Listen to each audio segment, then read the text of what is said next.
warahmatullahi wabarakatuh. Perkenalkan, nama saya Aska Zada Azahro, mahasiswi semester 5 Sekolah Tinggi Ilmu Al-Quran dan Sains Al-Islah Sinangagung Paciran Lamongan. Ya, saya di sini akan menjelaskan tentang integrasi pendekatan Islam dan pendekatan Barat dalam kajian Al-Quran. Sebelumnya, kita akan mengetahui apa sih pengertian dari integrasi itu sendiri. Nah, menurut KBBI, pengertian integrasi adalah suatu pembaruan hingga menjadi kesatuan yang utuh dan bulat. Dengan berkembangnya ilmu pengetahuan ini, maka muncullah integrasi antara pendekatan Islam dan pendekatan Barat. Sebelumnya, kita akan mengetahui apa saja sih pendekatan Islam dalam kajian Al-Quran dan apa saja sih pendekatan Barat dalam kajian Al-Quran. Nah, pendekatan Islam dalam kajian Al-Quran itu meliputi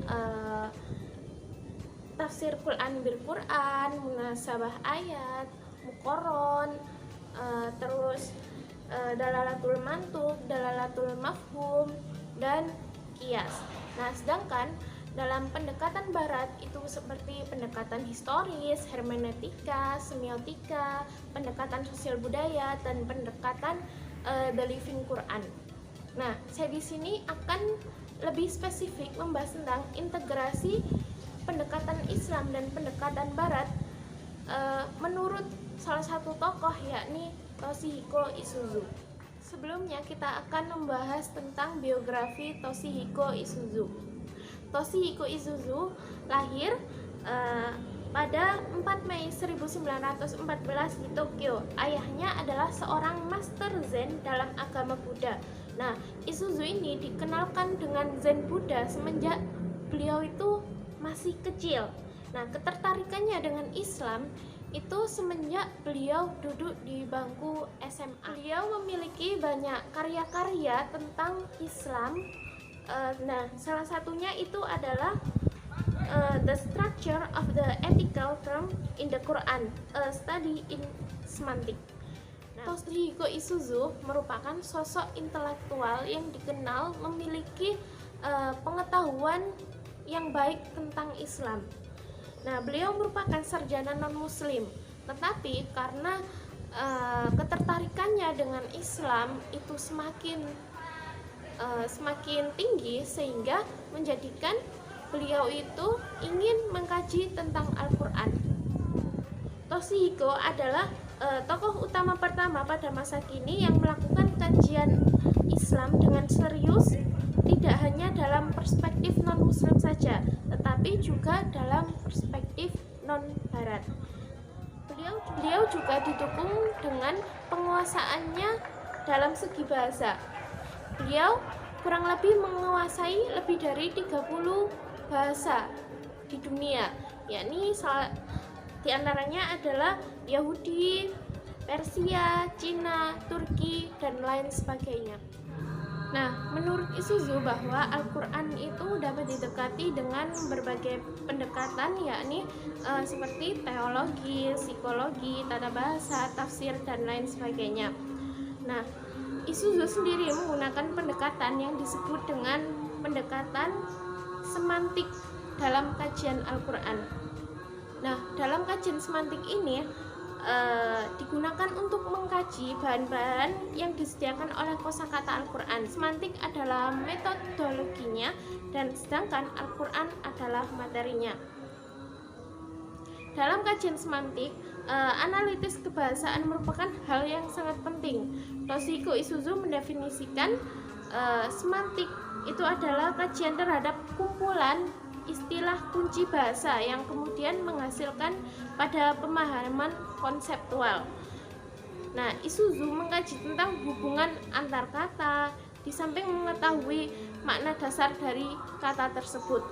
Nah, kemudian Isuzu membedakan antara makna dasar kata dan makna rasional.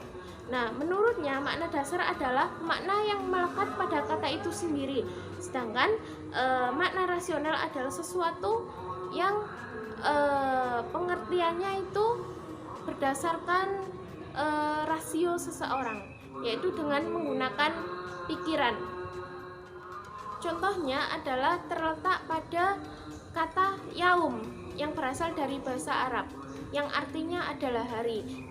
Jika kita menempatkan kata yaum dengan kegiatan sehari-hari, maka yaum artinya hari. Sedangkan menurut Al-Quran, kata yaum adalah hari pembalasan, bukan hari seperti biasanya, hari Ahad, hari Senin, hari Selasa, bukan seperti itu. Tapi dalam Al-Quran, makna hari adalah hari pembalasan atau hari kebangkitan.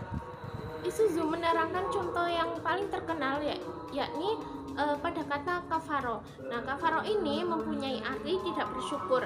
Nah, tidak bersyukur ini tuh untuk menunjukkan rasa tidak bersyukur terhadap pertolongan orang lain. Nah, kata tersebut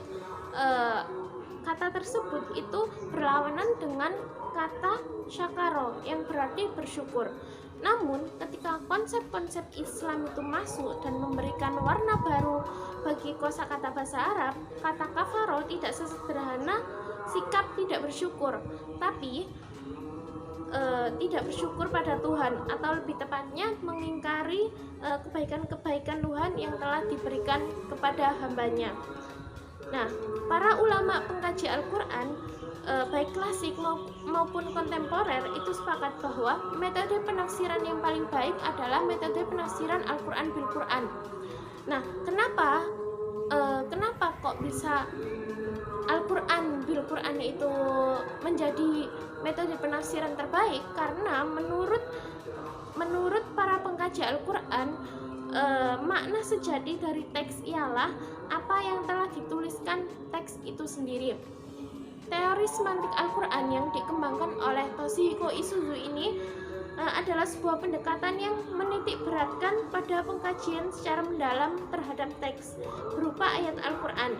Nah, dengan mempertimbangkan relasi dari teks-teks Al-Quran dan sumber-sumber yang lain, sehingga diharapkan dengan pendekatan ini mampu memberikan pandangan yang objektif terhadap apa yang ingin disampaikan oleh Allah. Nah, hal ini dikarenakan teori semantik tersebut berusaha mengungkapkan makna yang di dalam ayat, bukan di luar ayat.